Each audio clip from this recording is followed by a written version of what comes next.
Es-tu en hyper-vigilance? Bienvenue dans ce nouveau live. Aujourd'hui, j'ai envie de te parler de l'hyper-vigilance. Peut-être que tu te demandes ce que c'est et pourquoi j'aborde ce sujet. Si jamais tu ne me connais pas, je m'appelle Sophie, je suis fondatrice de Voyage Transpersonnel et j'ai vécu un burn-out il y a quelques années. Du coup, j'ai eu envie de me reconvertir pour accompagner aujourd'hui les femmes, notamment les femmes hypersensibles, à se reconnecter à elles-mêmes pour leur éviter peut-être un burn-out, apprendre à réguler leur système nerveux, apprendre à mieux se connaître pour vivre une vie plus épanouie. Car voilà, même si le burn-out a été une épreuve, moi en fait ça m'a vraiment permis d'être beaucoup plus épanouie aujourd'hui, d'apprendre à mieux me connaître et vraiment a changé complètement ma vie par rapport à ce que je vivais. L'hypervigilance. En fait, la dernière fois que j'ai donné une séance d'activation Kundalini en groupe, j'ai remarqué tout de suite qu'il y avait une des participantes qui était vraiment en mode hypervigilance. Déjà, alors elle, c'était certainement inconscient. Déjà, elle était dans le fond de la salle. Alors, je vais dire, d'une certaine manière, elle avait bien fait de choisir cette place parce que quand on est en hypervigilance, ce qu'il y a, c'est qu'on a peur. On est constamment sur le qui-vive. Hello, Holly. Si vous avez d'ailleurs des questions que vous regardiez en live ou en replay, vous pouvez me les mettre en commentaire. Faire un petit coucou, ça fait toujours plaisir. Et du coup, donc, elle était déjà dans le fond de la salle. Alors déjà, c'est bien qu'elle ait choisi le fond de la salle parce que déjà, c'était un peu plus rassurant pour elle de savoir qu'il y avait une partie où elle était à côté du mur. Donc il y avait déjà peut-être une sensation d'être un peu plus en sécurité que si elle s'était mise peut-être voilà, en plein milieu de la salle. Donc hello. Donc déjà voilà, elle était déjà dans le fond de la salle. Mais c'est surtout qu'au cours de la séance, tout de suite, j'ai remarqué qu'elle était tout le temps sur le qui-vive. C'est-à-dire que constamment, elle ouvrait les yeux pour voir où j'étais, pour voir éventuellement si quelqu'un venait près d'elle. Or, voilà, pendant qu'on fait une séance d'activation Kundalini, tout le monde est allongé, tout le monde a les yeux fermés, tout le monde reste sur son tapis de yoga.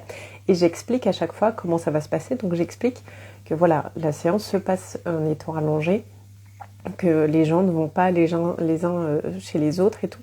Donc, elle savait que personne n'allait venir voilà, près d'elle, à part moi, vu que moi, j'explique voilà, que je viens chez chaque personne, que je me connecte intuitivement à chaque personne. Mais voilà, quand je le fais, c'est en toute bienveillance. Le but n'est pas de faire peur aux gens. Mais vraiment, déjà, tout de suite, j'ai remarqué que, voilà, de temps en temps, elle checkait pour voir, à mon avis, pour voir où j'étais, pour voir ce qui se passait. Puis aussi, un autre signe que j'ai remarqué, c'est qu'elle était vraiment en mode protection, c'est-à-dire qu'elle avait les bras qui étaient repliés sur elle et les jambes. Vraiment comme si elle essayait en fait de se protéger. Alors qu'en soi, il y avait, je veux dire, il fallait se protéger de rien pendant la séance. Mais vraiment, en fait, c'est des signes qui montrent qu'elle était en hyper-vigilance. Et aussi, en fait, elle a eu du mal durant la séance, en fait, de se détendre. Et c'est normal, parce que quand on est comme ça en hyper-vigilance, qu'est-ce que ça veut dire? Ça veut dire que son système nerveux, il est dérégulé. Il est dérégulé dans ce qu'on appelle le mode combat, le mode sympathique, hypersympathique. Donc dans le système nerveux, on a le parasympathique qui est là pour se détendre et permettre au corps de récupérer. Et puis on a ce qu'on appelle le système, plutôt le hypersympathique, là, qui va être, justement, on est dans l'action et qui va nous permettre d'agir. Et quand on est comme ça constamment dans le côté plutôt sympathique, agressif, le combat, en fait on a du mal de se détendre. Pourquoi? Parce que pour notre système nerveux, c'est comme si c'était en fait un danger d'être allongé, de ne pas bouger. Et pourquoi? Parce que ça veut dire qu'avec le système nerveux dérégulé, la personne elle est en mode survie et pour elle, elle a l'impression que pour survivre, elle doit combattre, elle doit être dans l'action, elle doit faire plein de choses. Et moi, j'ai connu ça avant le burn-out, j'étais tout le temps dans l'action. C'était vraiment compliqué pour moi de me poser.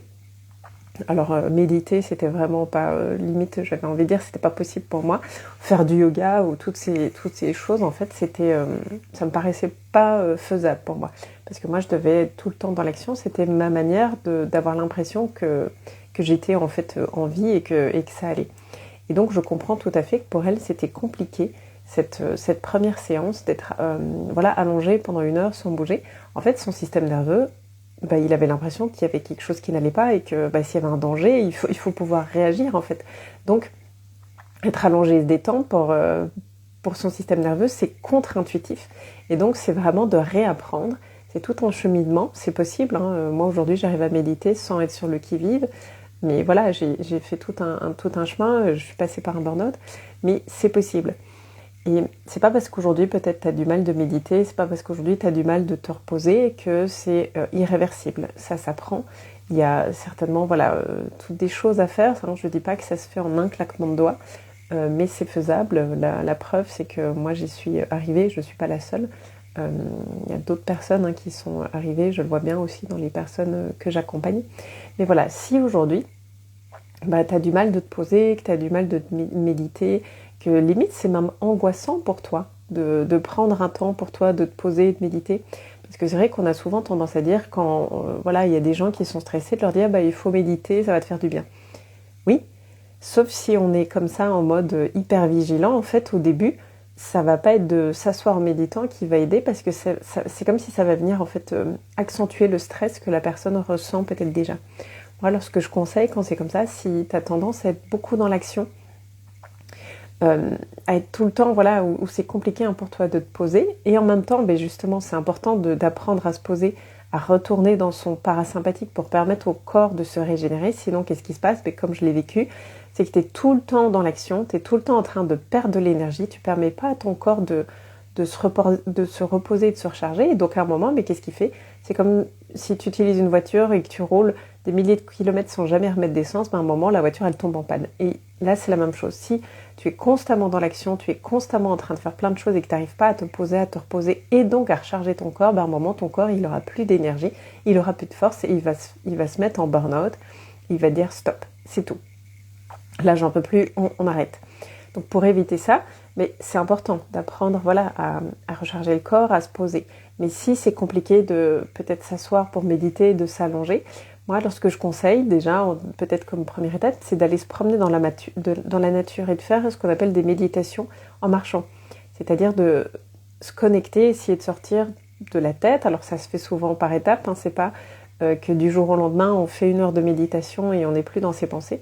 Ça va être d'y aller par étapes, d'aller marcher peut-être d'abord un quart d'heure, 20 minutes, et de prendre conscience de tout ce qu'il y a, de prendre conscience des sensations, du vent sur la peau, du soleil, s'il y a du soleil, peut-être de se concentrer sur le bruit du vent qui fait du bruit au niveau des feuilles, de se concentrer sur quand on pose les pieds sur le sol. Pour revenir dans l'instant présent, ça peut être aussi d'écouter peut-être une méditation guidée en marchant, mais comme on est en marchant, alors le but n'est pas de marcher vite, et quand même d'essayer de marcher plus lentement que peut-être ce que tu fais d'habitude, mais ça va déjà t'aider à ralentir, à te recharger, et ça va permettre quand même à ton système nerveux de ne pas se sentir spécialement en danger, parce qu'il sera quand même en train de marcher, et donc dans l'action. Et en même temps, ça te permettra de te recharger.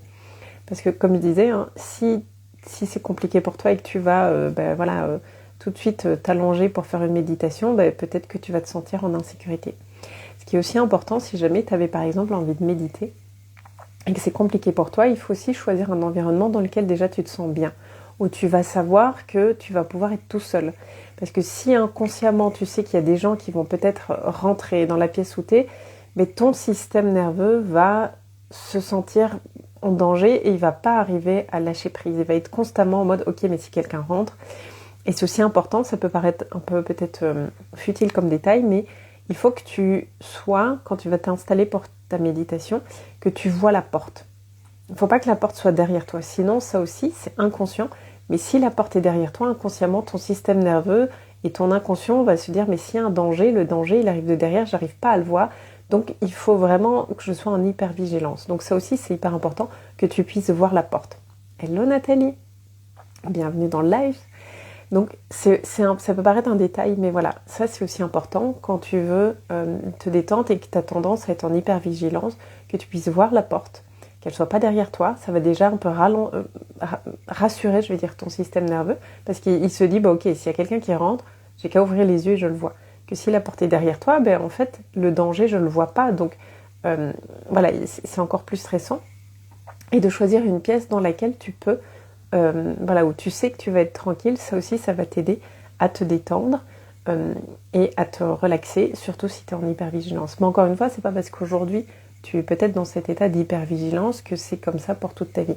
Par contre, c'est important d'en prendre conscience. Donc si ce que je viens de te dire, tu te reconnais, c'est que ton système nerveux est dérégulé et qu'il est temps de le réguler.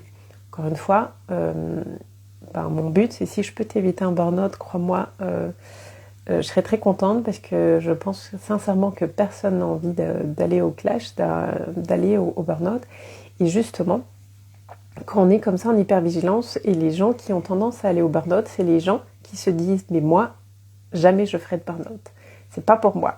Moi, je suis hyper actif, je ne suis pas fainéant, mon corps, je le pousse et il va, il tient. » Mais justement, les personnes qui ont tendance à faire un burn-out, c'est justement les personnes qui poussent, c'est les personnes qui ont tendance à ne pas se reposer, qui sont constamment dans l'action. Et justement, quand après on vit un burn-out, c'est hyper stressant parce que on passe du mode combat au mode où on est obligé d'être à l'arrêt, allongé, et c'est vraiment hyper perturbant. Et de toutes les personnes que j'accompagne, franchement, c'est vraiment des moments difficiles à passer. En plus, souvent, il faut quand même des mois pour s'en remettre, parfois même des années. Là, récemment, j'ai encore discuté avec une personne, ça fait 2 ans qu'elle est en burn-out, et encore après 2 ans, il y a des périodes où elle se sent encore hyper fatiguée, où c'est compliqué pour elle. Et il y a quelques mois, je discutais aussi avec une personne pendant une séance de coaching. Ça fait aussi 2 mois qu'elle est en arrêt maladie, qu'elle est en burn-out, et même après 2 ans, alors je ne sais pas le parcours, ce qu'elle a fait pour aller mieux. Moi, c'était pendant un appel d'une trentaine de minutes que j'ai eu l'occasion d'échanger avec elle. Mais même après 2 ans d'arrêt maladie, prendre une douche, c'est encore parfois compliqué pour elle. Et ça peut paraître ça peut peut-être te paraître bizarre et te dire oui, elle exagère. Non, vraiment, le burn-out, c'est physiologique. C'est vraiment le corps qui t'arrête parce qu'il n'a plus d'énergie. C'est un peu comme si tu as une voiture et que tu enlèves la batterie de la voiture, elle ne sait plus rouler. C'est un peu la même chose pour donner une image. Et voilà, souvent la rémission, je veux dire, prend du temps. Et il y a pas mal de choses à aller faire au niveau du corps, au niveau physique, au niveau des libérations, au niveau du mental, de voir ce qui t'a amené là. Donc voilà, si aujourd'hui tu te reconnais dans les signes d'hypervigilance, il est temps de faire quelque chose, crois-moi, parce que tu n'as pas envie d'aller au clash, tu n'as pas envie d'aller jusque-là. Donc si tu te reconnais dans ces signes, commence à prendre soin de toi. Comme je te disais, tu peux aller marcher dans la nature et méditer, ça va déjà t'aider. Bien sûr, tu peux te faire accompagner. Et moi, justement, ce qui m'a beaucoup aidé pour réguler mon système nerveux, ça a été vraiment les séances d'activation Kundalini. C'est aussi pour ça que je les propose aujourd'hui, que ce soit en individuel ou en groupe, parce que moi, ça m'a vraiment énormément aidé. Et je le vois dans mon quotidien à quel point c'est hyper précieux d'avoir mon système nerveux régulé, même quand je vis des moments plus difficiles, même quand il y a des choses qui se passent dans ma vie qui ne sont pas agréables à vivre, parce que c'est pas que c'est toujours tout beau, rose et violette. On a tous des soucis dans notre vie. Et je vois à quel point c'est beaucoup plus facile de les traverser, à quel point c'est beaucoup plus facile de faire face aux épreuves. Donc voilà.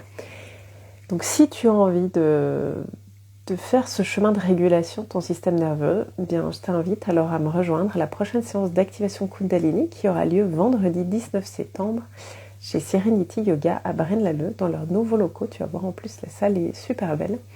Et même si tu te reconnais dans l'hypervigilance et que tu dis oui, mais alors est-ce que l'activation Kundalini ça va aller, vu que je risque d'être comme cette jeune fille, peut-être à pas arriver à me détendre. En fait oui, parce que déjà tout ce qui doit se passer au niveau énergétique se passe, et même si y a des moments où tu n'arrives pas à lâcher prise, tu vas voir, ça va déjà te faire beaucoup de bien.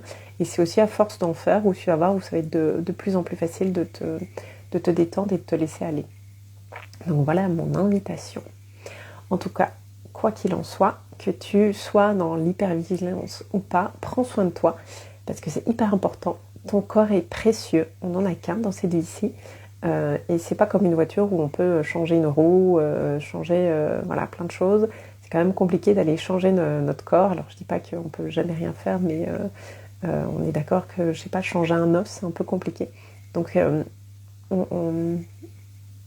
on se rend pas compte à quel point notre corps est précieux, à quel point il faut en prendre soin. Enfin, il faut. Il n'y a jamais d'obligation, mais à quel point, en tout cas, c'est précieux d'en prendre soin.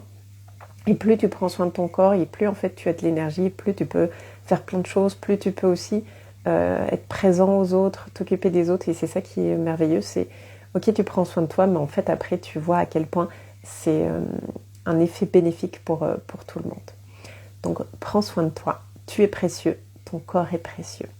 Et je te dis à très bientôt, belle journée.